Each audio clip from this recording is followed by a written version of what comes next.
C'est officiel, après Paris, Clermont-Ferrand et Rotterdam cette année, c'est de Bretagne que le Tour de France féminin s'élancera en 2025.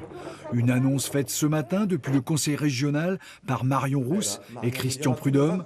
Un grand départ qui sera donné depuis le port de Vannes, avec au total 3 étapes bretonnes et une nouveauté qui confirme l'intérêt grandissant du public pour les reines du vélo. C'est vrai qu'on passe de 8 étapes à 9 étapes pour l'édition 2025 du Tour de France Femmes avec Zwift.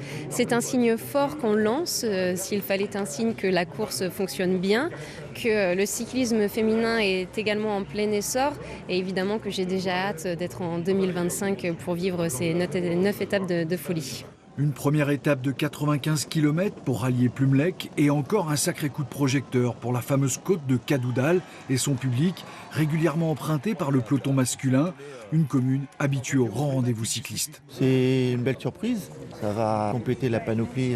On a eu des championnats de France, on a eu le premier championnat d'Europe, des équipes, des étapes du Tour de France et des contre-la-montre.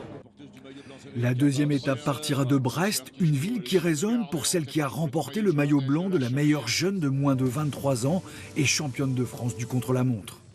C'est la cerise sur le gâteau, c'est là où je suis née, là où j'ai vécu toute mon enfance. C'est sûr qu'une victoire à domicile, j'en rêve.